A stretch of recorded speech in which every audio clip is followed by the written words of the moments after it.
We've all seen photos of rain, rivers littered with plastic, news of wildfires and species going extinct.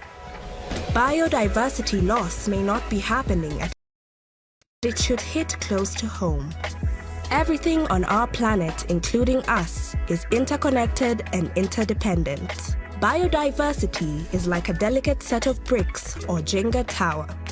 The more bricks and the more connections between them, the stronger the tower. But when one piece falls, the whole structure can come crashing down. Here's why you should care about biodiversity loss, no matter where you are in the world.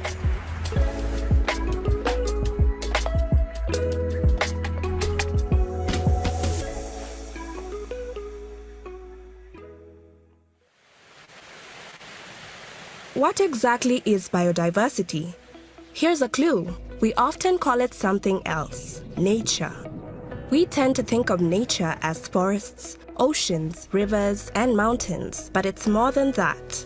Nature is the incredible variety of all life on Earth, plants and animals. The iconic panda or redwood tree, microorganisms in our soil, fish in our rivers, corals in our seas.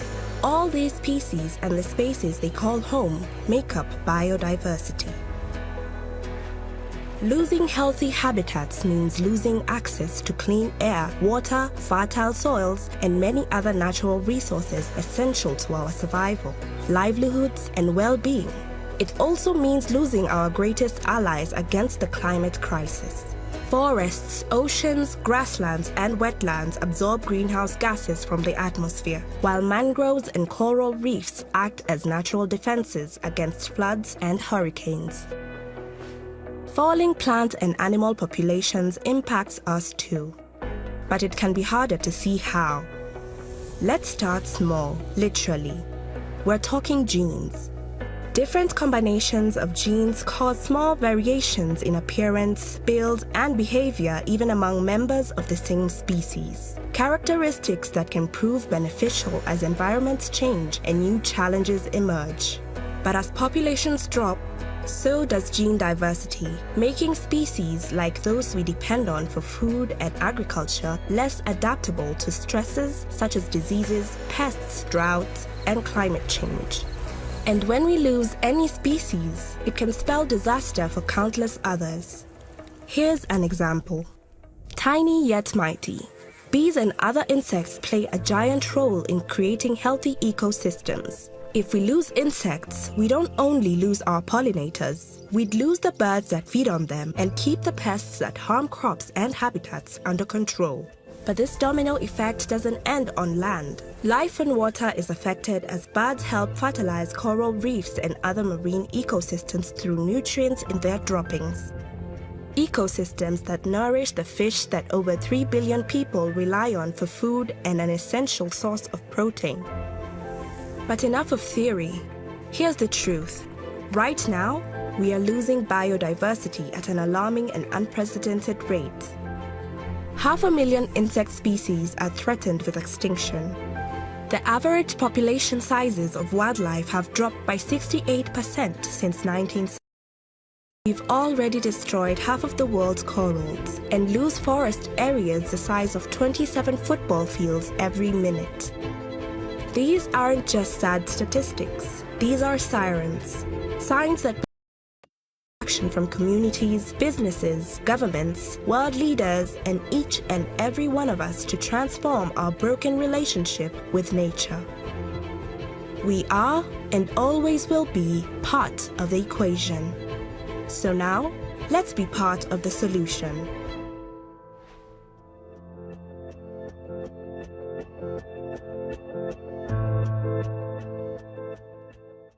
When you're out of a job and start to lose everything, for the poor and the hungry, in the midst of a raging pandemic, it's difficult to find the strength to carry on.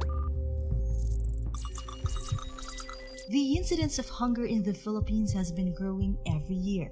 But when COVID-19 started and joblessness worsened, the number of hungry Filipinos grew even more, reaching as high as 38 million. All over the world, Filipinos are known to be resilient. But resiliency can only take us as far as our physical and emotional strength will allow. Today, about 15 million people in the country don't know where their next meal will come from. And for these empty stomachs, the future is getting dimmer and shorter.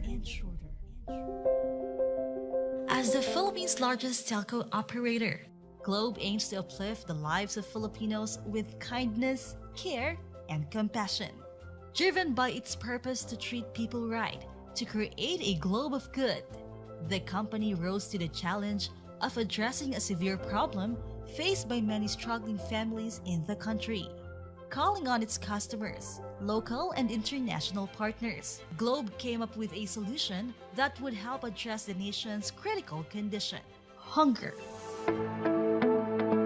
This lifeline will feed families and individuals, including many of its disadvantaged customers. Introducing the Hapag Movement, a united fight against hunger through technology. With every 50 peso raised, one starving Filipino will be fed, delivering meals to regions with the highest incidence of hunger. But Globe cannot do it alone. The help of a broader group can bring this meaningful act to scale. The goal is to feed 500,000 Filipinos by raising 875 million pesos together. Let us bring back the nation's physical strength, dampened by the daily battles with hunger, to ignite the Filipino stream once again and spark hope for a better tomorrow. Sama-sama, lahat tayo, tulong-tulong maghain ng pagkain sa bawat hapag. Because together, we can create a globe of good. Be part of the Hapag movement.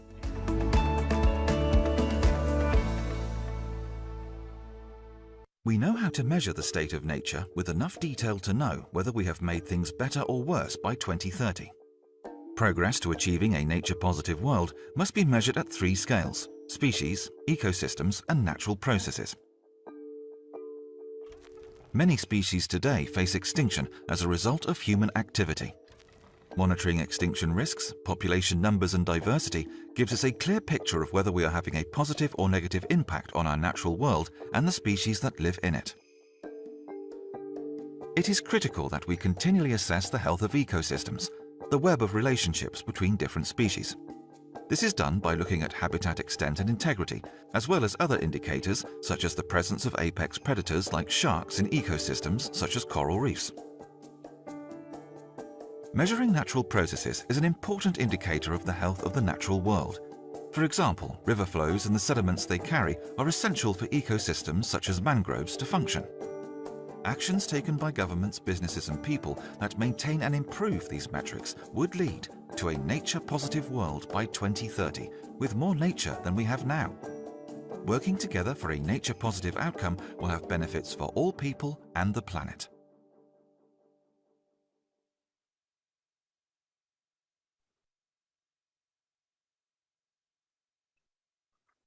Magandang umaga po sa inyong lahat. Hello and welcome to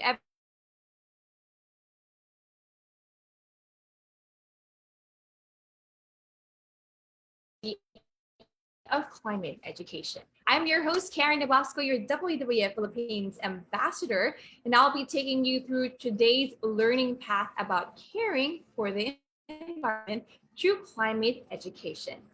Now, before we start, I just want to remind everyone of some house rules and reminders. Since we've been doing a lot of these virtual meetings and webinars, I just want to remind everyone of our rules. So please keep your microphone on mute throughout the program so as to minimize noise and we can hear each other properly. For us to get to know each other better, please update your username here to reflect the following format: your name, underscore your organization. And later, there will be a question and answer towards the end of the program. So please feel free to send your questions in through our Q&A button on the lower part of your screen on Zoom. We will also be giving out some prizes, so please do stay with us and don't forget to interact with us in the chat box here on Zoom. All right, now, before we start, we want to ask everybody a question. Nakikita niyo po ba sa screen niyo ang inyong question? There you go. What does climate change mean to you? Paki-type naman po ang inyong mga sagot sa ating chat box because, I want to interact with you.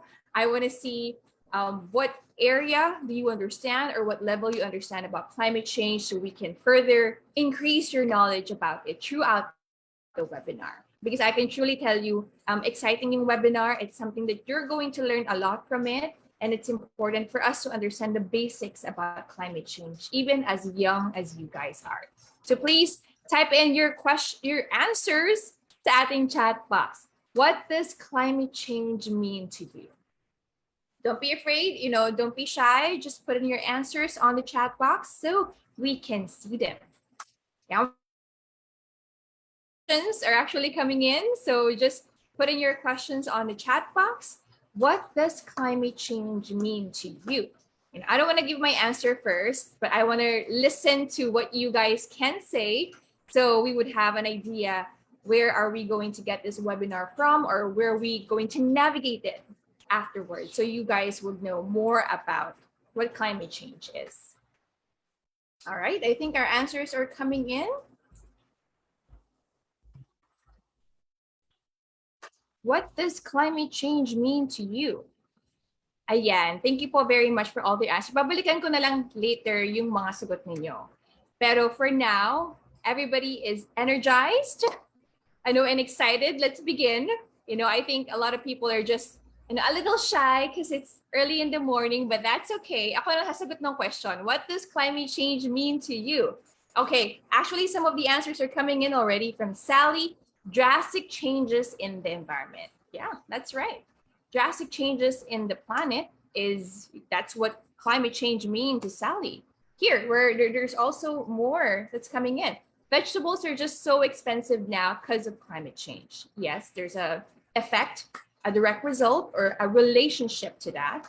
And Francine says, for me, climate change refers to long-term shifts in temperature and weather patterns. Okay, it's a more technical term, but it's understandable, and it's good for us to understand the link between climate change, global average temperature, weather patterns, and so on. So later we'll learn a lot from that. Okay, actually now everybody is a bit energized and excited, hopefully. I know it's early in the morning. It's not easy, but thank you for tuning in to us. Let us begin. As some of you may have known, we recently celebrated World Environment Day. May nakakaalala po ba kung kailan yun? When is World Environment Day? If you know, please don't be shy. I-type nyo lang po ang inyong kaalaman or date ng kaalaman nito. Kailan siya in-celebrate? So just put it in the chat box. Tignan na lang natin. Alright, may mga sumasagot. Ayan, tama. Actually, it's actually June 5. Pero June is actually even more special dahil ito rin ay Philippine Environment Month. All right, we have people typing in their answers. Yes, that is correct. It's actually June 5 of 2022. Alam nyo rin po ba na important for us to understand that so we can always celebrate it every single year. So bakit mo ba natin sineselebrate ang Philippine Environment Month at World Environment Day? Para sagutin ng mga ito, let us all please welcome Mr. Dino Calderon, Education for Sustainable Development Manager of WWF Philippines. Hi, Thank Sir you, Dino. Ate Karen. Yes, so why it's here, at least here in the Philippines, no? Hindi lang enough yung isang araw, no? Yung World Environment Day, dapat isang buwan, no? Because we're part of the Coral Triangle, which is the center of marine biodiversity, and we're considered also as one of the 17 mega diverse countries, no? Kanina nakita natin sa mga video what biodiversity is. So here in the Philippines, no, June is the month for the environment, no? So according to DNR, ayoko naman na mag-preempt yung ibang pag-uusapan ng DNR later na may guest tayo from there, pero it highlights the effort towards the protection at sustainable use ng ating natural resources, our country's natural resources, to the activities, hindi lang ng government, ng private companies, but also yung individual efforts natin, no, for the protection and restoration of the planet. Here, yung theme for this month, for this year, is action para sa natatanging mundo, which is also in line with the only one Earth Right. ng World Environment Day. So, only one Earth. Sometimes kasi, di ba, Ate Karen, medyo obvious naman na isa lang naman talaga yung ating mundo. But when we're looking at it, when we're seeing the data, we're actually using 1.6 planet Earths, no, sa ating pamumuhay, our lifestyle, how we're gobbling up our resources, no. So when we're thinking about it, saan natin kinukuha yung 0.6? Kumukuha ba tayo ng konti sa Mars? No, kumukuha ba tayo ng konti sa Mercury? Hindi, no. It's actually we're there's a deficit, no. Inuutang natin for yung resources na dapat for the next generation, and the Earth is having a hard time replenishing itself. So it's really important that individuals and the civil society must play a key role, no, just to raise awareness, no, start these conversations. Katulad ng ginagawa natin ngayon, hindi naman kailangan na we have to start our actions, but we start that conversations para meron tayong alam, no, we have the data, we have the information, the right information to make large scale changes. So ano ba yung mga issues, no? I think na bring up na rin to kanina, what is climate change, no? And when we're looking at it, sinasabi nila according to the Paris Agreement na signatory rin tayo, no, na dapat we should prevent 1.5 degree Celsius increase in global average temperatures. Ibig sabihin, dapat hindi tayo lumampas ng 1.5 degree Celsius na increase, no? And by the looks of it, there's a 50% chance na mag-exceed tayo in the next 20 years, no? The way we're living, no? Kasi marami ang ating carbon emissions and methane emissions. Carbon coming from transportation, paggamit natin ng fossil fuels, and yung methane nanggagaling naman dun sa mga waste natin, which is when it decomposes, nag-release ng methane. That creates that blanket around the planet, which steadily increasing our temperatures, no? And napakita nga rin kanina yung nature and biodiversity loss. Because most of the time, when we think about nature, when we think about the environment, pag pinag-usapan natin ng kalikasan, ang una natin naisip is that meron nasa forest, no, karagatan, yung mga animals, yung mga plants. Sometimes we forget that we, as humans, we are part of nature. So what happens in nature can affect us, and what we do in our everyday lives can also affect nature. And they're estimating it that 3.2 billion people are affected by the degrading ecosystems. No, that's 40% of the world's population. So we really need to have to do something, no, to address this, na wala nang mag-i-extinct, no, wala nang masisirang mga habitats or tirahan ng mga hayop. And one of the main problems na we are really responsible is pollution. No, we're looking at 7 million premature deaths every year. No, ayoko maging grim this time of the morning, but we really have to open our eyes, and this is what's happening right now, no. So these are just the simple steps that we can do, no. Bawasan natin yung ating consumption, and thereby not just, no, throwing our garbage in the proper bin or trash can, no, but reducing the trash that we're throwing. Yun ang mas importante, no. So that's how we should yung gamitin nating motivation, no. And when you look at your trash every day, 50% of that mostly are biodegradable waste, which can use you reuse again. For example, for your gardens, use simple ways of composting, no. And they're looking at nearly triple yung ating waste generation by the next 20 years if we don't change our lifestyle. So it's very important that we realize na what we do right now, no, even a simple step, napakasimpleng bagay na pag-uusapan natin about the environment, what we can do, can really affect, no, yung magkakaroon niya ng multiplier effect for everyone, no. And I think that's the most important thing that we're discussing, raising awareness right now. All right. Thank you very much, Sir Dino. I just love how you answer the questions before me asking any of it. But thank you very much for your discussion. Actually, one thing I learned, marami kayong key points or key words that you've heard from Sir Dino, like global average temperature, you heard about emission of methane, carbon dioxide, and so on. So I believe it's going to be discussed earlier. But to add on to what Sir Dino said, there was a webinar I was in, and we always hear reduce, reuse, and recycle. But there's one thing I've learned that is actually a base of the whole pyramid that we need to understand. So it's actually avoid. If you can avoid not consuming this, you're not going to get into the stage of reducing anything because you're not using it anymore. So there are things that we can do to avoid. And if you can avoid, that's going to be one of the biggest things that you can do for the planet.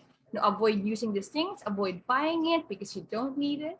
So I just want to add on to that. Thank you so much, Sir Dino. I've learned a lot. Maybe perhaps I can ask you one more question before we, introduce our next panel.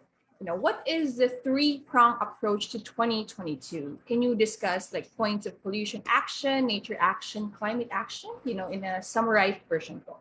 So it's very, the three-prong approach is really that simple lang. If you look at it closely, it's supposed to be our actions, that can help us, address this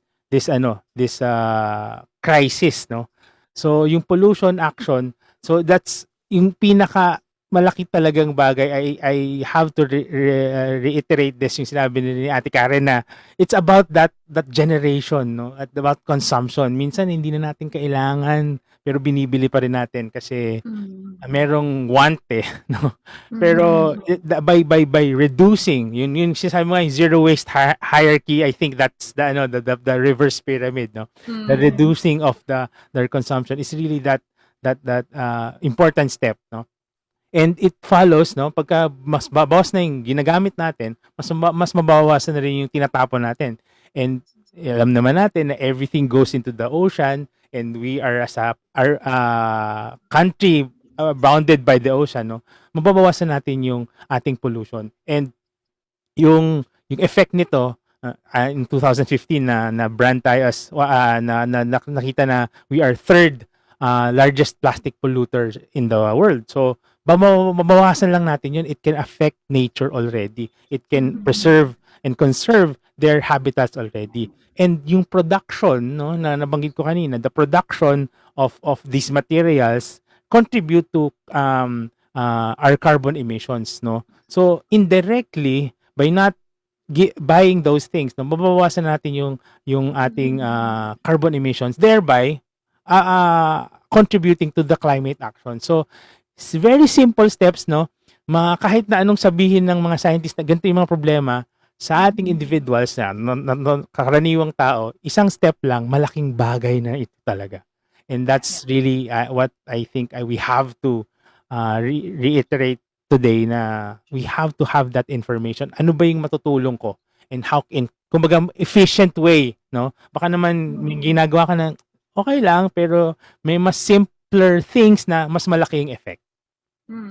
I like what you said. Thank you so much, Sir Dino. One word I remember captured from what you said, the word efficiency. That's very important. What you can do individually cannot overshadow or overlook what you can do individually. Because how can you make ripple effects to other people if you're not going to do it yourself? So thank you, Sir Dino. I just want to remind everyone first, we're going to have a lot of questions coming in. So please don't forget to put in your answers on the chat box because we are going to have prizes for you later. So please don't be shy. Just type in, there are no right or wrong answers here. And don't forget, we are going to give you prizes later. So please do participate with us. Let's make it fun and active as much as possible, even though it's just a virtual setting. All right, now let's jump right into the panel discussion, shall we? Sir Dino, dyan ka lang po muna ha, as we bring in the rest of the panel with you. Our first speaker is from the Department of Environment and Natural Resources. She is currently the Director of Climate Change Service and the concurrent Director of the Gender and Development Office. She had been with the country's environmental agency for close to 38 years now. She's also a part of the Philippine focal points for the ASEAN working groups on climate change.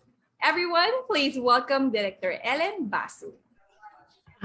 Magandang maga po sa ating lahat, I'd like to congratulate our organizers here for this Nurture for Nature webinar, Camp Kalikasan. Indeed, this is a very good opportunity to help increase awareness of our people, no? Lalo na ang ating mga kabataan, ang ating mga school sector para sa pagtugon sa ating climate crisis.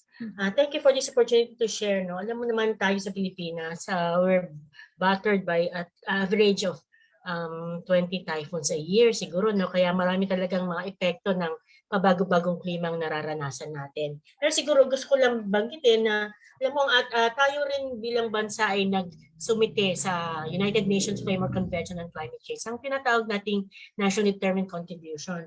Kung saan dito, ine-emphasize natin kung ano yung magiging ambag natin sa pag-reduce ng greenhouse gas emissions. At ang ating mga eskwelahan, merong maaaring magawa para sa gawain ito. For instance, ang ating mga eskwelahan ay pwedeng mag-implement ng mga energy efficiency initiatives, no?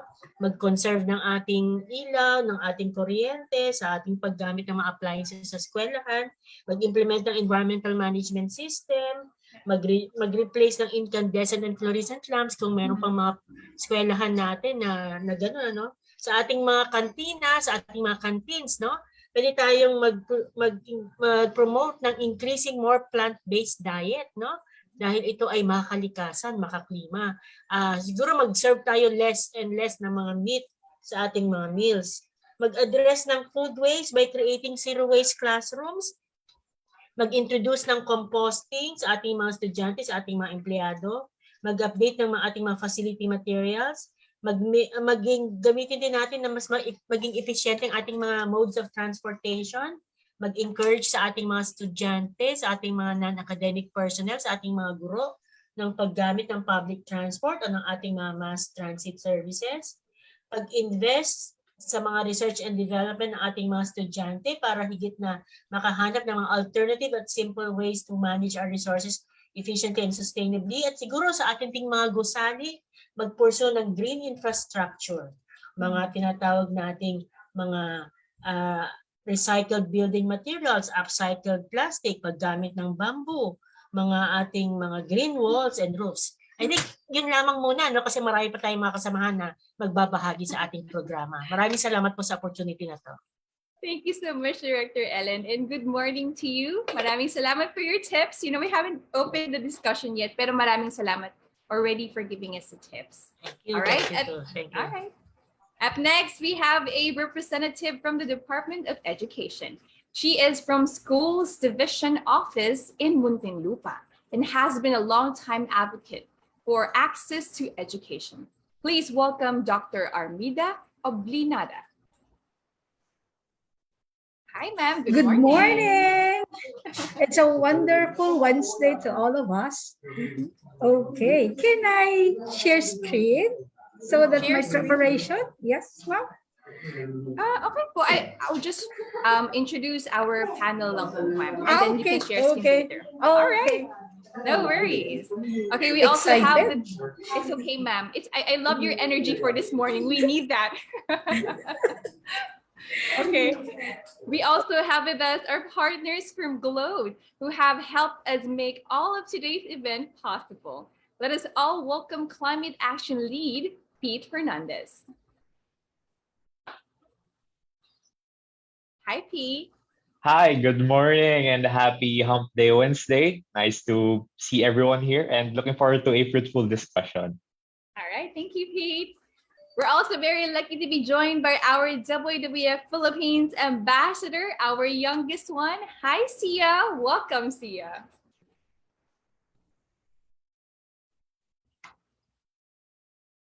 She's gonna join us Hello. There you go. I'm so happy to see you again, Sia, even though it's just virtually. All right, thank you very much for joining us. You know, last but definitely not the least, we have here with us RJ Belen, who is currently the Program Manager for Social Development at Educacion.ph and the co-founder of the volunteer-based youth organization, Sikat Baler. Welcome, RJ. Hi, Karen. Isang makakalikasang umaga sa lahat. Looking forward to a very insightful discussion with everyone. All right. Thank you so much. And good morning to our panelists. I can already feel your energy. I can already feel the insights that you guys want to give to our audiences. So let me start. Thank you everyone for being here and for taking the time to speak with us today. And of course, to talk about what's important to all of us, which is our one and only Earth. First, let me begin with a question to Director Ellen. Now, let me start with you po. And so that everyone's on the same page with this, can you help us understand, ma'am, and our audiences, what is climate change?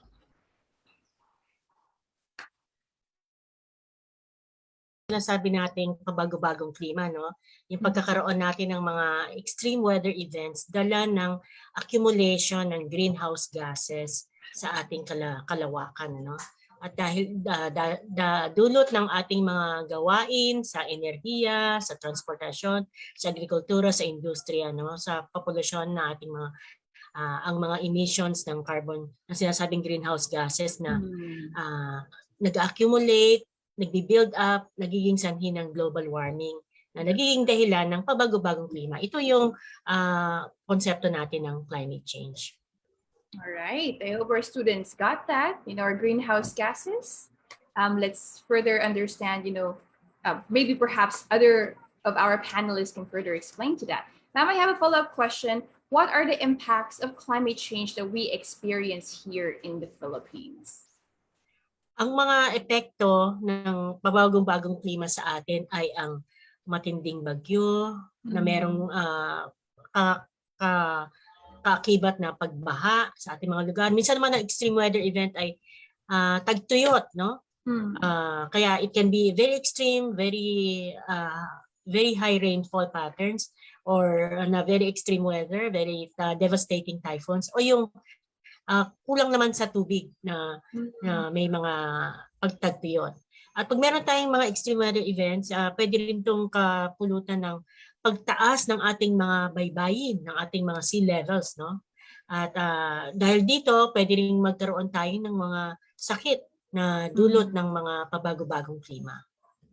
Naapektuhan ng ating agrikultura, ang ating mga infrastructure, ang ating kabuhayan naapektuhan with extreme weather events.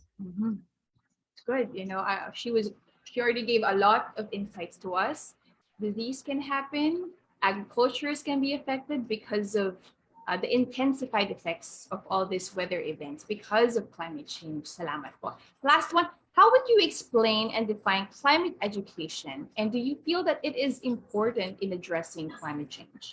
Yeah. Ang edukasyon, ang kaalaman, sinasabi natin knowledge, attitudes, practices, no? Lahat ng ito ay elemento ng ating edukasyon para sa iba't ibang sektor ng ating lipunan. Mahalagang-mahalaga ito. Mahalagang immobilize ang ating whole of nation, whole of society, whole of government, in fact, no, approach para tignan na magkaroon tayo ng malawak na kaalaman, pagkaunawa at praktika ukol sa pag-a-address sa climate crisis, no? Ito ay mahalaga.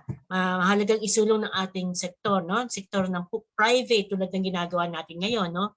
With Globe and WWF.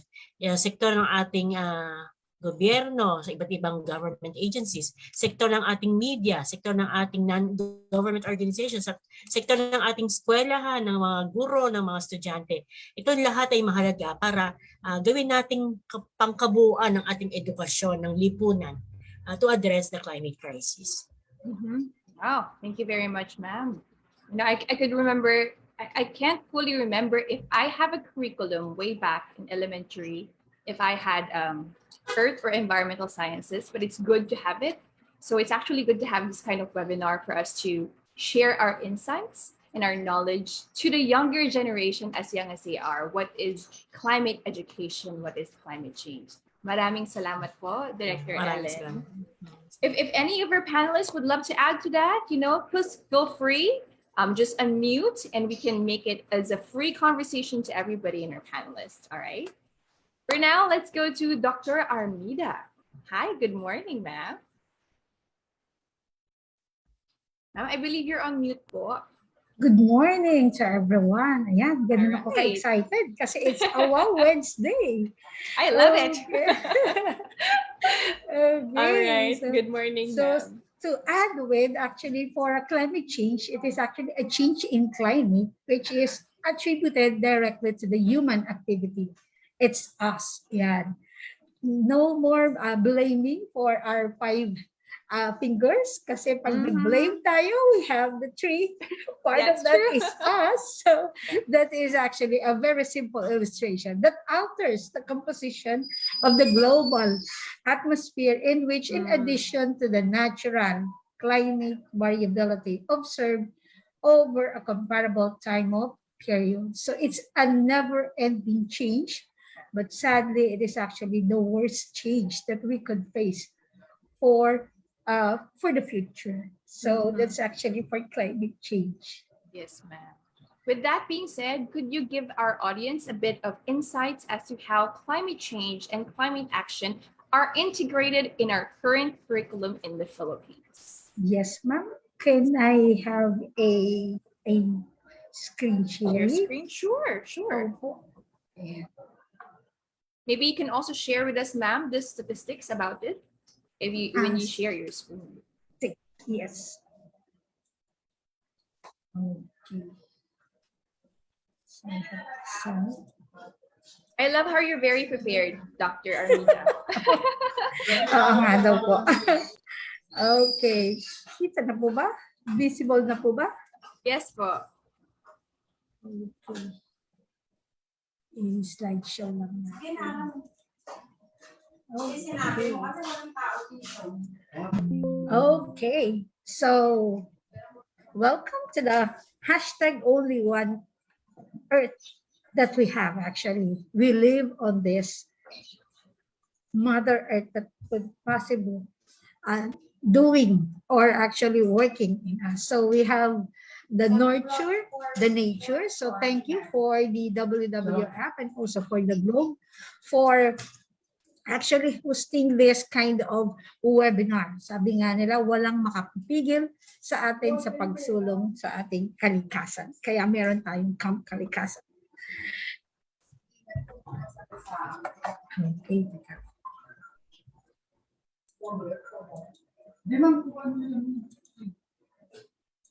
Okay, how do we live? We live gently upon this earth wherein we share most of its composition.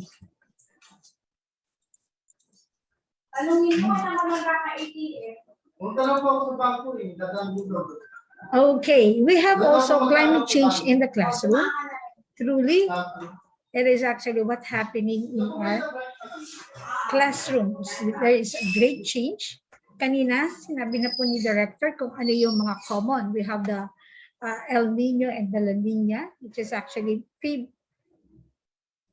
common to us. As for the education, we follow the different legal bases.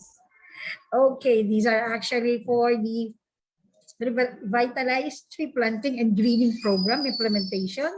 We also have the establishment of Youth for Environment in schools, so known as the YESO.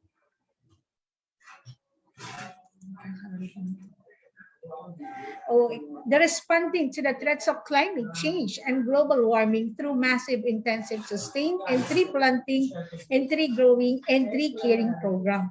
So it's basically for greening our earth.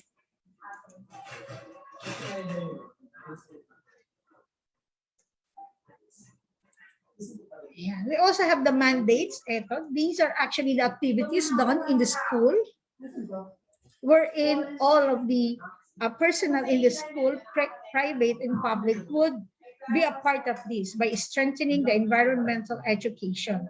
So all of the public and the private schools are being part of this, implementing guidelines on the integration of gulayan sa paaralan, the solid waste, which is actually shared to us by our DANR director. We have also the tree planting under the National Greening Programs activities.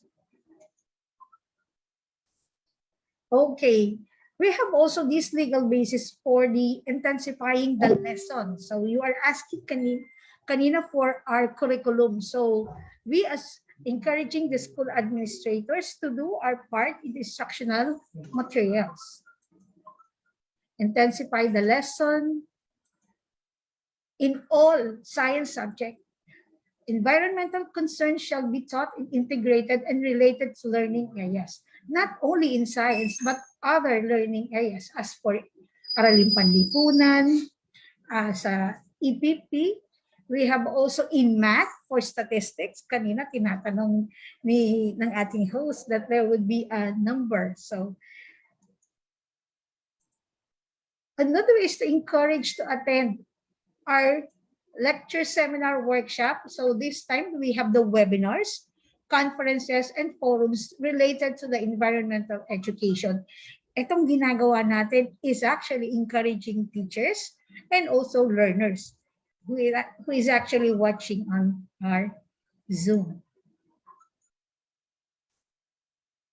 And also for the public, we have the ESO program or project. This is also an organization. We only have one Earth. So no more for contention for that. Sabi nga, good planets are hard to find. Meron pa ba tayong hahanapin pa? Parang wala na. Ang sabi dito, for the Greenpeace, let's take care of this one. Kasi wala naman pong other Earth. We only have one home in which this is very fragile. Tignan po natin yung illustration na talagang it's seemingly we have to take care of our only planet. Ayan. Ma'am Karen, pwede ba ako magpa-quiz? Sure, ma'am. Sure. In order to test, parang pre-test lang naman to. Baka naman matakot ang ating mga learners. Sabi dito, using what you have learned from other classes and resources, answer each question below. Hindi naman to graded. Pero try to think kung nakakatanda pa tayo. Ay, nabigay ko na yung una. So the difference between climate and weather is that the Earth's climate is the average condition in a given place over many years, whereas weather includes only the immediate condition for a specific place. So yan, giveaway na yung number 1, Ma'am Karen. What about for number 2? An atmosphere is a relatively thin layer of gas that scientists divide into 4 sections based only on a chemical composition. Tingnan natin, Ma'am Karen, kung may nasagot. Meron po ba? Right, please put in your answers. Okay. So, tignan na lang po natin, no? So, for number 2, ayan. Yeah. So, hindi lang siya for a thin layer. So, that is actually false. For number 3, greenhouse gases act like a blanket in the atmosphere, trapping heat and warming the planet. Ano kaya ang sagot natin dyan? Okay, it is true. Next, so we have the following gases are not GHGs. So greenhouse gases po ang ibig sabihin ng GHGs. So this is actually the nitrous oxide, the methane, the water vapor, and the chlorofluorocarbons. It is actually stated kanina ni Sir Dino. Ano po kaya ang magiging sagot dyan? Ayan. So, not daw kasi, kaya yan naging false. For number 5, climate change refers only to the increasing temperature of the Earth's surface. Ma'am Karen, may nasagot po ba sa ating mga questions? Yes po, we have some answers coming in on our chat box. They are very much interactive. Very good. Okay. So number 6, true or false? Without the human race, GHGs would not exist. Yeah. Actually, ang mga kasama natin dito sa webinar na ito, mas mabibilis ka, ma'am. Do you agree, Ma'am Karen? Yes po, that's very much true, ma'am. Okay, number 7. Human-caused emission of carbon come from both burning of fossil fuels, and land use changes such as deforestation and land clearing. Yeah. Okay, and number 8, the majority of human-caused carbon emission come from the burning of fossil fuels. Teacher na teacher ba ang dating? Yes, And ma'am. last I two, love it. climate change is predicted to greatly affected the natural resources such as water that people depend on. Okay, and last, individual actions such as replacing all of your old light bulbs. Ay, sinabi na to kanina. With compact fluorescent light bulbs will help reduce the amount of GHGs in the atmosphere. Okay, ayan.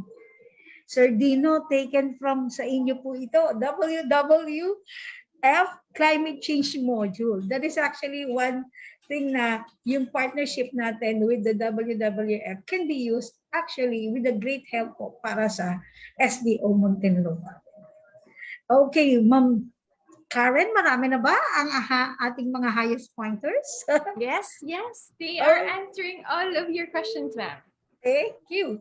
Okay, to know more about this, see, we are talking about our curriculum. So this is actually the science, technology, and environmental literacy. We do have this, yung ating IEA, Information Educational Campaign.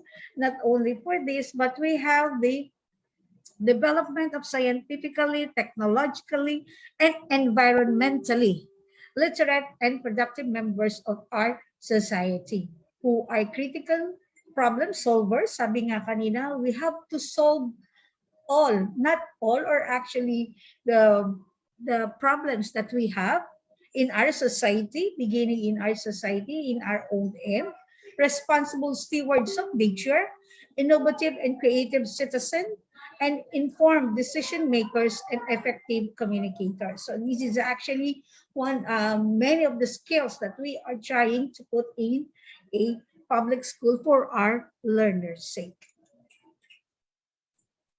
Okay, we have this core learning area standard beginning kinder to grade 12. Yeah. So basically, sabi nila, ma'am, pag grade 1 ba or kinder, meron na po ba dapat alam? Yes, it should have. So we have to protect the environment and conserve resources. And also the technology or involves the science, technology, and environment. So walang pagtapak pa lang nila sa eskwelahan, nandun na po ang ating environment, taking care of our environment or nurture the nature.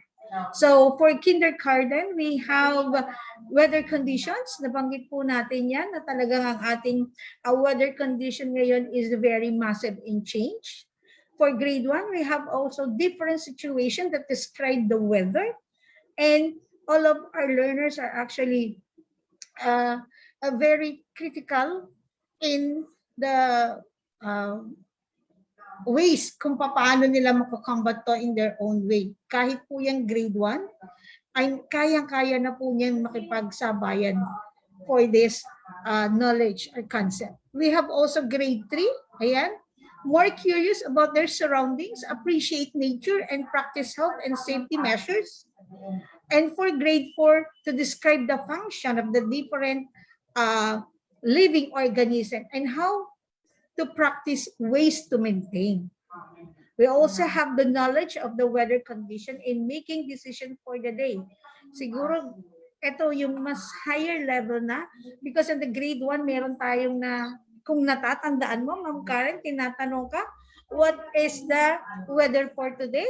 Pagka nakakita ka ng magandang ngiti ng araw, Mom, it's a sunny. And kapag gloomy naman, oh, maybe it will rain in the afternoon. So, ganun yung mga cases. And natutuwa tayo kasi ito yung mga tinuturo natin na hindi na malilimutan. And when they reach for other grade level, yung leverage nila, ay na-enhance pa to in wider range po. For grade 5, we have intertidal zones. So yan po yun, mas malalim na sila. And the preparation for typhoons, yan, meron tayo dyan. For grade 6, we have also the ecosystem and the rainforest, coral reefs, and mangroves. So this is how to take care of this ecosystem that they have. We also have the volcanic eruption, like today, like this month, binisita tayo or actually nagimbal tayo for Sorsogon area. Siguro alam yan ng mga bata kahit po sila ay nasa bahay lang kasi yung iba ay partly they are attending the face-to-face. But still, because of the media, because of the technology, or the TV, the cell phones, the different gadgets that they have, kaya nilang ma-inform through this media. Okay. We also have for grade 7. So, hindi ko na iisa-isahin yan. So, at least napapakita ko that there would be actually a leverage of concept in science for the nature or for our environment to save the Mother Earth. Okay, until grade 10. Ayan. Baka hanapin nyo po. We have also grade 11 and grade 12.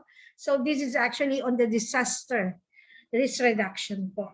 So this is how the science or from grade 3, kasi po grade 3 po yung start ng science natin to grade 10. And siguro si Karen, ikaw ba ay one of the K-12? No, ma'am. I wish na abutan ko siya, pero hindi na. But I really wish. Okay. Kasi dito sila na parang nahihirapan. Why? Because grade 3 to grade 7, yan, iisa lang yung kanilang domain or strand. Yan. And then for grade 8, nababago po yan. So they're taking care of for force, motion, and energy, earth and space, or the earth and space, ito yung mga volcano, earthquake topics. For the matter, this is actually the chemistry, and for living things and in their environment is biology. So, try to think of it, umiikot po sila. Before, siguro si Karen, pag sinabing grade 8, biology lang yung concern, right, Karen? Yeah. That's true, ma'am. Oo. So, but this time, in K-12, na bago po yung ating strand. Kaya minsan yung iba, nahihirapan yung mga parents to communicate sa ating mga K-12 learners ngayon. Parang hindi yan tinuro ng teacher ko. Hindi po. Tinuro din po yun lahat. Kaya lang po, indifferent. Kasi now po, we are in spiral po ang ating science. Okay. Talagang, okay, eto na yung tanong. So just looking at the illustration, there is actually a change. Ayan. And we experienced that last night. Yes. Dr. Armida, Opo. I am so sorry to cut you off, but I have to go through to another panelist. But I want to thank you. I just want to thank you for your presentation. Even though I didn't go through the K-12, I ended up being a physicist. So thank you very much. Wow. Thank you for your presentation and for your curriculum. I'm sure a lot more students will be encouraged to take up the science field. And personally, I encourage them to take up the science field, to be with us. Yes, to be with us. Yes, thank you, ma'am. Thank you, Ma'am Karen. All right. Now let's go to Sir RJ. Are you there, sir? Yes, hello, Karen. Hi, RJ. Good morning. And I just wanted to ask you, in your experience as a public school teacher and even in the work that you do now in education.ph and CCAT Blair, what do you feel are the key things that teachers and students need in order to better understand climate action? Actually, super nakaka-relate ako dun sa shinare ni Dr. Armida kasi parang bumalik ako dun sa public school teacher experience ko. But for me kasi talaga, climate education is, very important in protecting our only one Earth. And I've always believed that, climate education should go beyond just climate literacy, but it should also aim to change individuals' attitudes and behavior. So I remember when I was still teaching in the public school, I taught science to grades 4 to 6 students. And I was very conscious of how I would teach concepts like global warming, climate change, El Nino, La Nina, because these are concepts that are like, highfalutin for a 10 or a 12-year-old student. So the challenge for me was to actually, how do I break it down for my students to understand these concepts better? That they go beyond, memorizing the definition of climate change, but they understand the impact and the consequences of climate change in their communities and their ecosystems, as well as their actions are human activities that lead to the acceleration of climate change, so that they will be prompted to to look inward and to assess mitigation and adaptation measures that they can do in their own little ways. And even up until now, in the organization of youth volunteers I founded here in our province in Aurora, Sikat Baler, we recently had our 3-day youth advocacy camp with the Luhay. It's an environmental NGO, and in that camp we just talked about our shared life with biodiversity, our interconnectedness, and our interdependence with the ecosystem we belong to. So we had role-playing, games, and other interactive activities. So we even had, a talent show where our members applied what they have learned from the camp through poetry, singing, songwriting, acting, and even dancing, making them see that they can help promote, the advocacy of climate education through arts. And I think these are the things that we as public school teachers can do inside our classroom. We have to make learning fun for our students, for them to appreciate ano ba yung climate change at ano yung pwede natin gawin to prevent climate change from. I think we cannot prevent climate change, pero mababawas because it's a natural phenomenon, it's a natural process. Pero mapatagal natin yung to mitigate yung impact nitong climate change. And I think that's how important climate education is, because it empowers our students or the Filipino youth to adjust their lifestyles accordingly and adopt more sustainable ones that will help protect our only one Earth. All right, thank you so much, Sir RJ. I like what you said. You're making it very much fun for students to understand when you teach them, that you have to make a way for you to always say it in layman's term, to encourage them and for them to apply what you're teaching and not just sticking into the head knowledge. So thank you so much, Sir RJ, for sharing your insights. I just want to encourage everyone. We had a question earlier. What does climate change mean to you? Please put in your answers in the chat box, because we will have prizes later for you. So please do not forget to put in your answers. All right. Now let's go to Sir Dino this time. I know that WWF Philippines, you have several programs under ESD that are geared towards standardizing climate education. Can you tell us more about these, sir?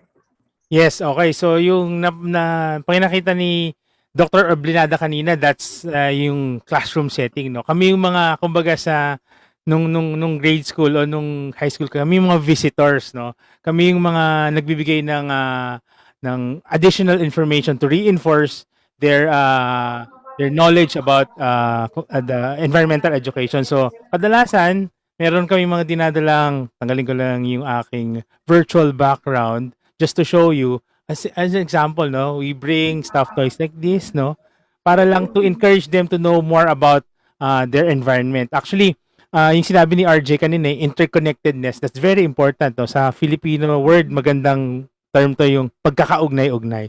So it's very important that we bring this, the students realize the importance of the interconnectedness, the magkakaugnay-ugnay natin with nature, and this is the things that we bring into the classroom, no, to reinforce what the teachers are already talking about. Thank you so much, Sir Dino. We're going to hear more of that later from you. Thank you so much. Now let's go to Pete. I have a question for you, sir. Yes, As someone who go works in sustainability, how does Globe fit in the picture of all this?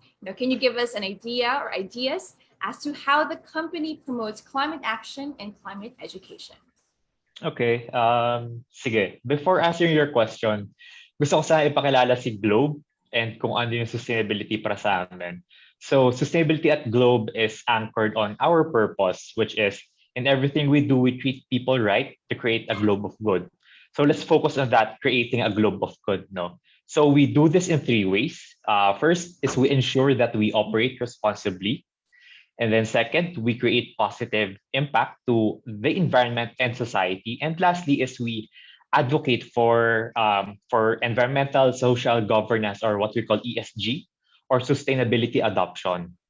So how do we advocate or promote sustainability and climate action? And bilang more on a digital company, more tech-related company, we looked at how we can use technology to enable citizens to create positive environmental impact. Kasi kung iisipin mo, ang simplest way naman talaga is for regular citizens to help in climate action is to plant trees. So kaya naman we created products. For example, we have Globe Rewards. So with Globe Rewards, you can donate to our partners, reforestation partners. We have Mead Foundation and Hinaluban. We engage in nature-based solutions. So this is also in partnership with Mead Foundation, Hinaluban, and the Zoological Society of London. So we identified yung mga areas kung saan namin pwede mag-reforestation or mag-plant ng more mangroves to enhance yung ating nature-based solutions. And lastly, I think kilalang-kilala nyo na to kasi nagdanakawan pa kayo ng energy dito. So this is G-Forest. So G-Forest, yes. So G-Forest, you use the app and then you gain green energy. Kasi when you use the app, nababawasan. For example, magbabayad kayo ng bills before you go to the bills payment facility, but now you can use your phone to pay for your bills. So in a way, nare-reduce yung carbon emission mo by simply using the app, and that's how you earn the green points. And then makapagtanim ka na rin ng mga plants virtually, pero hindi lang yan virtual. So we actually convert it to actual plants, to actual trees with our partners. Yes. Okay, and then another aspect would be on environmental education. So we also realized na yung importance of raising awareness to the public and helping them become more educated in the climate action topic and other environmental topics. So this is why we pursued our partnership with WWF Philippines for Camp Kalikasan. So ang vision namin for the platform really was to simplify yung learning of the scientific topics and to gamify learning for the students and teachers to help them teach yung mga kaya very technical topics sa kanila. So I invite everyone to sign up to the platform and look at how you can help towards climate action. Wow, thank you so much for that, Pete. I personally participate in all those things as being a partner with GCash and WWF and everything that you've mentioned. Thank you. I think I planted for around 4 trees already, I believe. So Saka mo yan ng energy. Yeah. I always steal energy from other people. And I use it like when I work out. So I have my watch with me. It really has a lot of benefits. I pay my bills on Globe Online, so it has a lot of benefits. So I just want to encourage everyone to, participate with the partners of Globe because, it really helps the planet. I can, buy for them. So thank you very much, Pete, for that. Thank you, Karen. All right. Now, before we go on over to Sia, I want all of us first to bring back Sir Dino real quick. Could you tell us more about Camp Kalikasan platform, sir?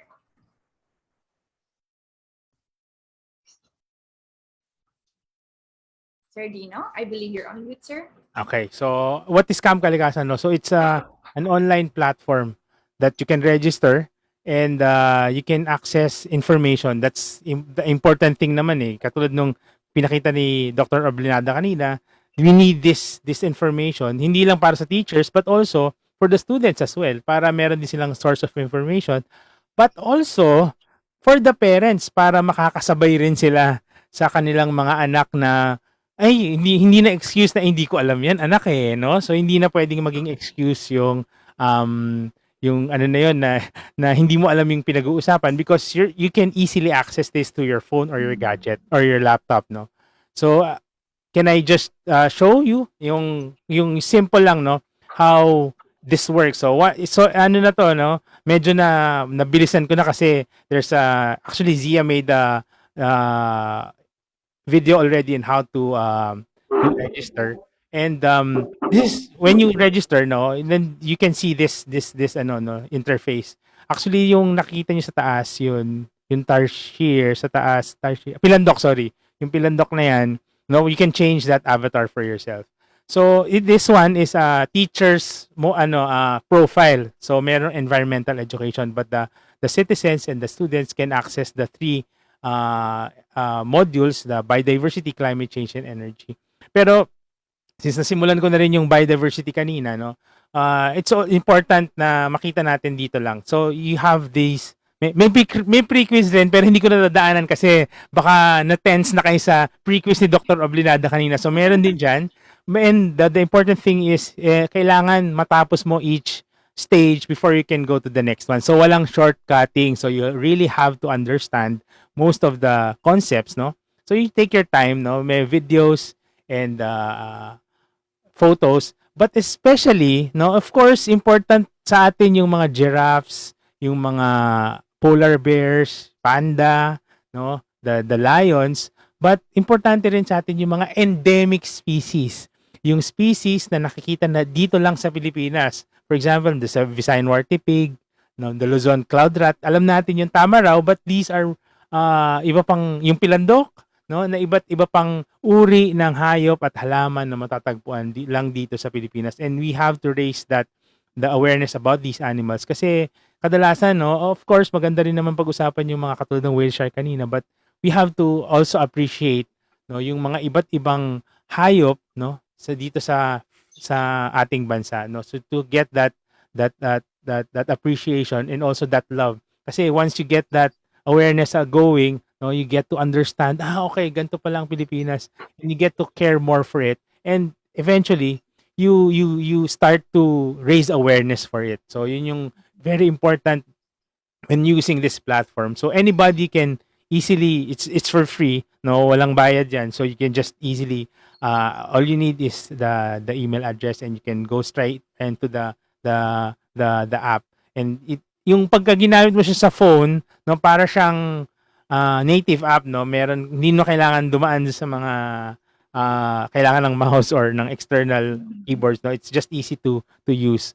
So it's very important that we have the information that we can start the discussions with, especially with yung parents, no. Pwede mo tanongin, nanay, tatay, nasa module 3 na ako, nasa na kayo?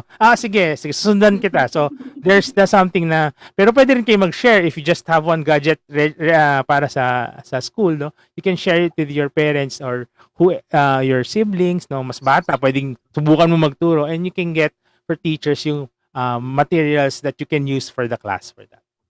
Wow, it's very interesting and convenient. So thank you so much for allowing us to see that, Sir Dino. Now I want to go over to Sia. Hi, Sia. You know, as an advocate for caring for the environment, you're very passionate and driven to fighting about climate change. Could you share to us and to our viewers where your passion comes from? So I remember when I was very young, probably about 5 years old, I saw a picture of a big dolphin, and on this picture, I saw a lot of trash and plastic inside of the belly of the dolphin. And I was in shock that this is what humans do to these beautiful creatures. And I know that in my heart, I have to do something in my own little way. I can prevent further damage from happening even in my own little way, but I really wish I can do it in a big way. And that's why I'm so grateful that there is something like WWF that exists. It helps us not just in educating us, but to really do action and empower us to change the ending. And when we start young, like my mom used to bring me to tree planting activities like mangrove planting, I became more aware how important it is that we don't just say it, but we do something about it. Yeah. Wow. How young are you again? Sorry. 12. She's 12 years old. You know, thank you. Thank you for sharing your passion to us. I can't remember what I was doing when I was 12, but I just want to, you know, encourage you and our audiences, you know, it doesn't matter how young you are, but what matters is, you know, these things that are happening to the planet. And as young as you are, you're already being fed and you know how to take action and stuff like this. So thank you, Sia. You've also been fairly exposed to Camp Kalikasan since our soft launch last year, right? Could you tell us what is Camp Kalikasan all about And what can we expect from this platform, and what are some of the interesting features that you've enjoyed so far? Okay. Camp Kalikasan is a digital resource center, and if you're someone who is interested about finding out environmental issues like me, especially teachers, students, and educators, this is the best online platform to go to. Also, what makes it interesting for me is the part where you don't just get to enjoy nature online, but also you're being educated about how we are all connected, and it helps you to be more creative and how to preserve the planet, like reduce your carbon footprints and biodiversity, and how our action and the choices we make every day affect our planet. Wow, thank you so much, Thea. I just want to thank you for that. Thank you for your passion. And thank you for being, in our panelists, present now. Thank you. Now, at this point, we want to open the floor to questions from our audiences. If you would have any questions that you want to address to our panelists, you may do so. You can just type in your questions on the chat box, and I will personally ask the questions for you to our panelists. So please don't forget to put in your questions on the chat box. Now, I just want to perhaps, I do have some questions that I want to answer. Any of the panelists can answer. How does EE benefit students? And how about teachers as well? Perhaps we can go to Dr. Oblinada for this one. Okay, the EE Education is very important to everyone, especially this is actually given to our younger learners. So when they are actually immersed with this EE, they can actually apply and understand what is really happening in our environment. They could adapt, they could adjust, and somehow they can actually one of our a possible solution maybe for the mitigation of our problem. That's good. How about for teachers, ma'am? For teachers, this is actually a great endeavor for them in order to have a massive information education campaign for the learners. Sabi nga sa mga Pilipino, ang mga nakakalimot ay paalaala. And this is actually done by our great teachers. Wow. All right. Thank you so much, Dr. Oblinada. Now, perhaps we can go to Sir RJ and Director Basu, for this question. How do you think teachers and schools can help contribute to fighting climate change? Let's start with Director Basu. Ma'am, you're on mute. Our teachers can indeed contribute a lot, to helping build environment and climate literate studentry and learners, At isa sigurong mahalagang tuunan ng ating mga guro, yung sinasabi natin climate change needs behavior change, Hindi lamang yung knowledge acquisition, pero yung pag-change ng attitudes positive to the environment and climate-friendly attitudes at mga behaviors at practices. Meron kasing mga binanggit na reducing lifestyle, options for reducing lifestyle carbon footprints, sana maging tuon ito ng ating mga guro. Nabanggit ko kanina yung vegetarian diets, yung ay mahalaga, itong mga klaseng actions and practices sana may emphasize ng ating mga guro. Tulad din ng mga reducing food loss and food waste. Yung pag-appreciate ng electric vehicles, yung vehicle fuel efficiency and improvement, yung pag-i-improve ng efficiency right at homes and at schools, yung mga appliances, yung telework or teleschooling, yung virtual platform natin, yung mahalaga itong ma-appreciate continually ng ating mga learners. Yung efficiency in food production. All of these various practices na tinatawag nating reducing carbon footprint, mahalaga sanang mai-emphasize ng ating mga teachers and trainers para sa ating mga learners. Wow, thank you so much, Director Basu. How about you, Sir RJ? Would you like to add on to that? Yeah, and I super agree with Director Basu na environmentalism should be seen as a way of life. And I always tell this to my students and to the youth leaders that I mentor in Sikat Baler, that environmentalism should be a way of life. Hindi porket you refuse to use like a plastic straw in one meal nag-order ka sa isang fast food chain, you call yourself an environmentalist na. Hindi porket umattend ka ng isang advocacy camp and then you were on a sustainable living for a few days, you call yourself an environmentalist.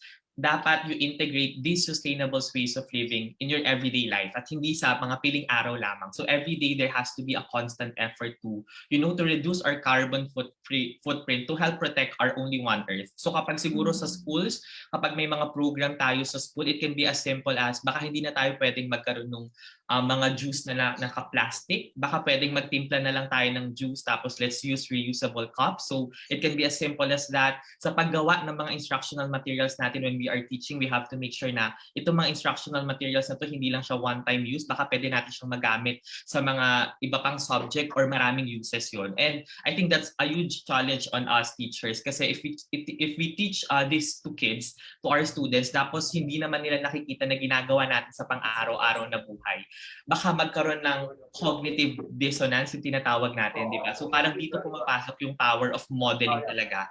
Na kung ano yung tinuturo natin sa loob ng classroom, kung ano yung tinuturo natin doon sa mga komunidad na pinupuntahan natin, dapat nakikita to ni student na ginagawa rin ni teacher at dapat nakikarry over din doon sa mga tahanan natin.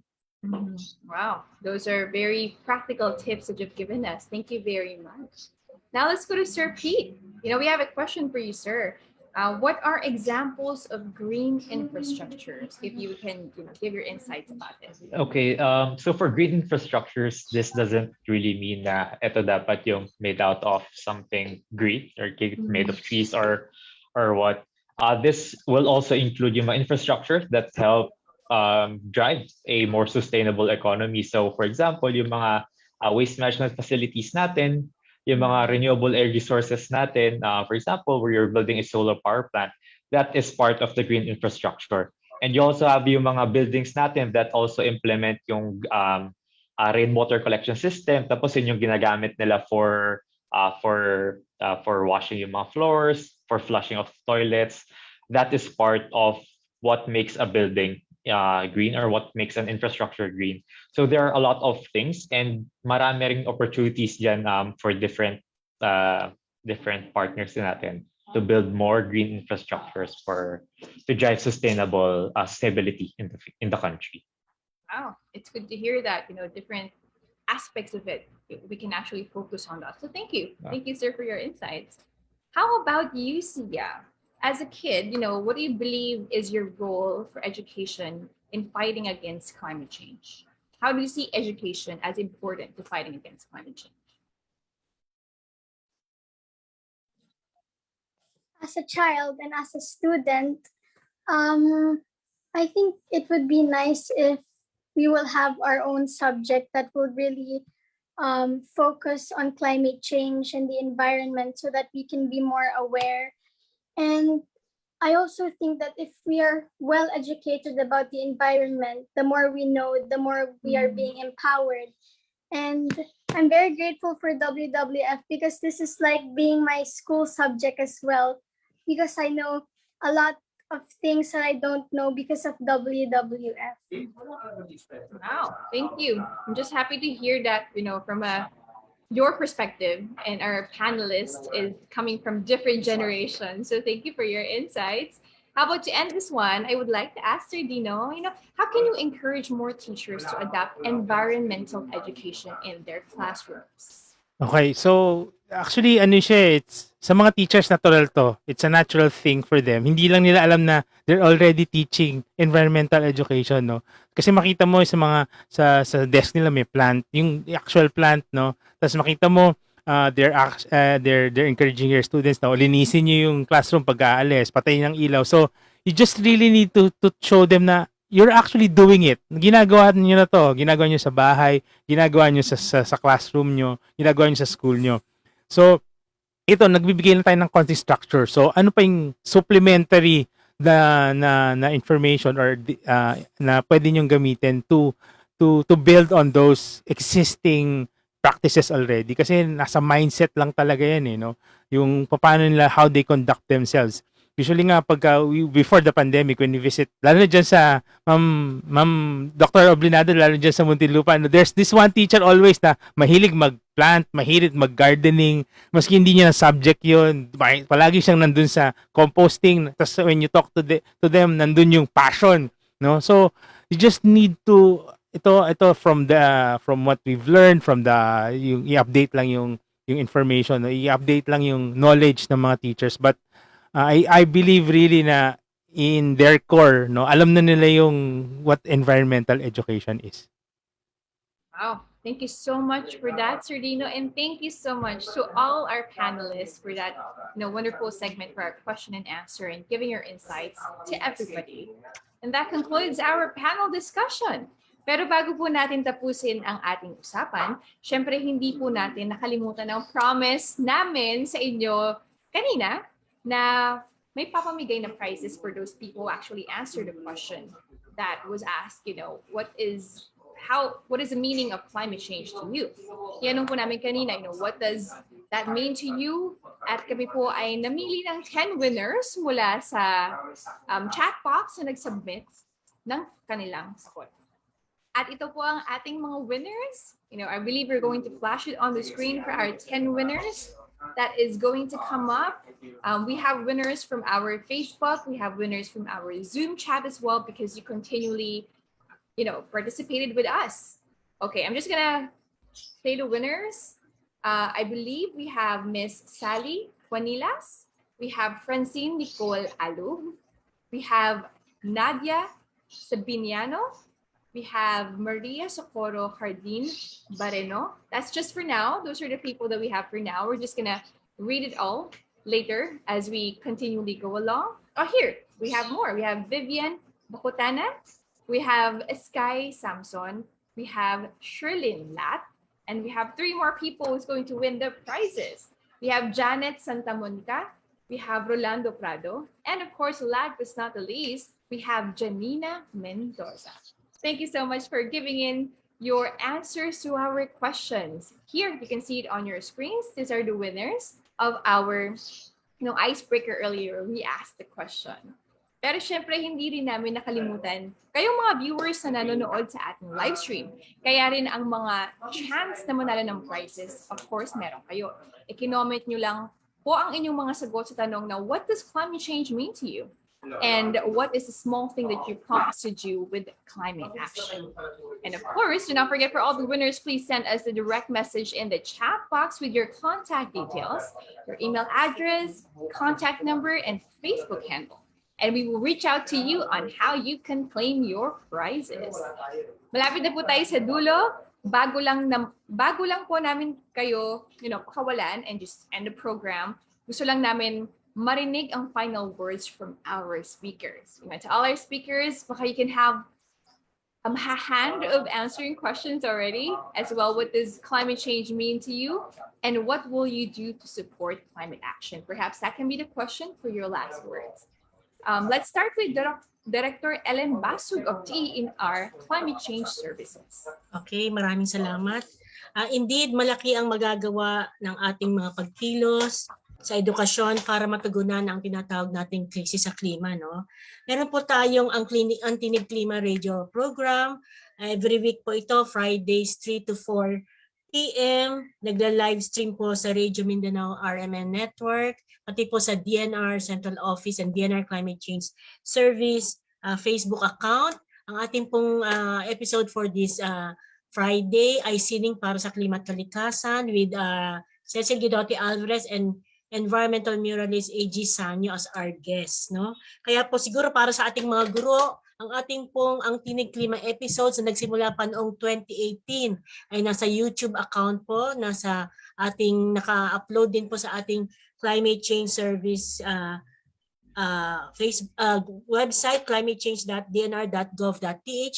I think this can be in addition to Camp Kalikasan, an educational resource for our teachers and students. We invite you to look into that, no? Marami po tayong iba't ibang topic relating to climate change ang nadidiscuss dito sa ating radio program. We invite you and your students to tune into this program.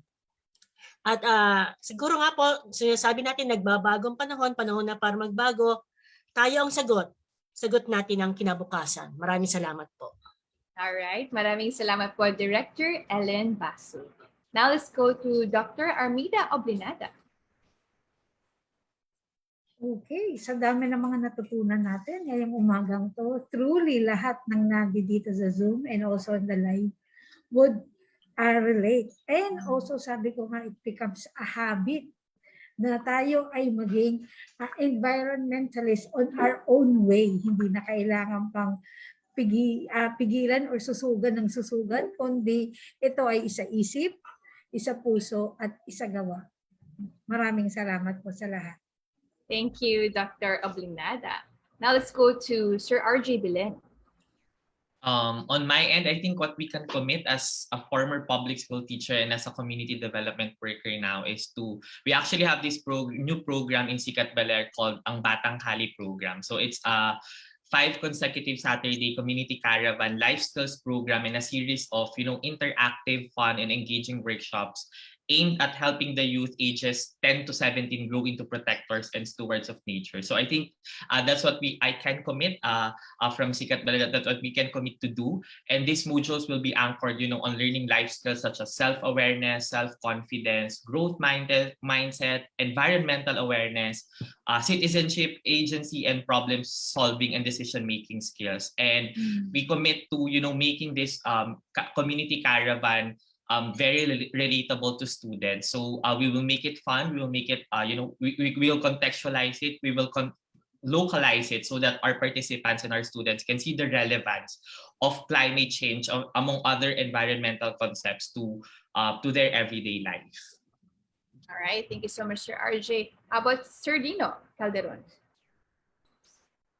Yes, actually, ibabato ko to sa mga audiences natin, no? What can you do? No, dapat meron na kayong gawin now. And one of the simplest things that you can do, register, log in, no, have the information, have the know-how to start those discussions about nature. Kasi once na maramdaman mo yung yakap ng dagat, no, once we're allowed to go outside again, o yung halik ng simoy ng hangin sa bundok, maintindihan mo kung bakit natin ginagawa to. So, gawin natin, make that first step and continue that journey. Thank you, Sir Dino. Now let's go to Sir Pete Fernandez. Hi, okay. So I guess for me, climate change represents yung challenges natin in terms of resiliency. But of course, with challenges, you have your opportunities. So there is the opportunity to learn more about how you can reduce your impact to the environment. So you can sign up to Camp Kalikasan and learn more about that. And then you can also, of course, support yung mga tree planting activities. So baka meron kayong na-organize dyan locally. Or you can also donate via Globe Rewards. And syempre, you have G-Forest na very accessible naman sa lahat. So let's do our part because yung simplest and smallest actions can lead to the biggest of changes. All right, thank you, Sir Pete. Of course, last but not the least, let's go to Tia. Climate change means a lot to me because we will be the future inhabitants of the earth. And if we don't do something now, we will be the one to suffer in the future. So I'm encouraging everyone to make a wise decision every day and influence more people to do the same. Let's reduce our carbon footprints to protect our only beautiful planet. Wow. All right. Thank you so much to everyone for your last words. And thank you everyone for tuning in. At magandang umaga sa inyong lahat. Again, my name is Karen Ibasco, your WWF Philippines ambassador. Remember, let's do all our part in taking good care of the planet because she's the only one we got. Thank you very much at magandang umaga po sa inyong lahat.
We've all seen photos of rainforests destroyed, rivers littered with plastic, news of wildfires and species going extinct.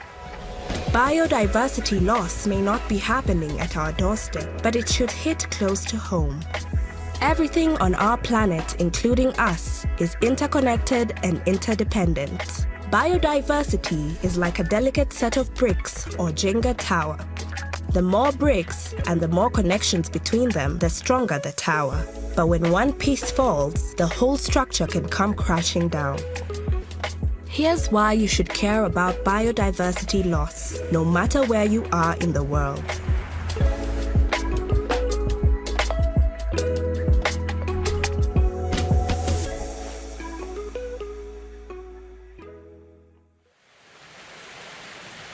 What exactly is biodiversity?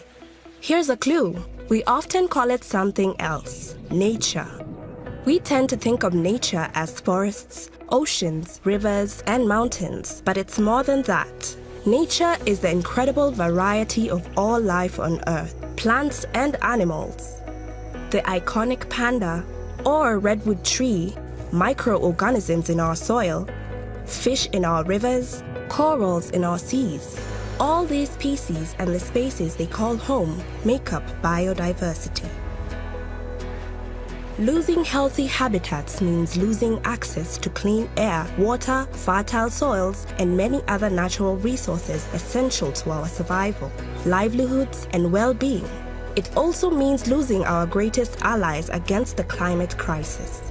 Forests, oceans, grasslands, and wetlands absorb greenhouse gases from the atmosphere, while mangroves and coral reefs act as natural defenses against floods and hurricanes.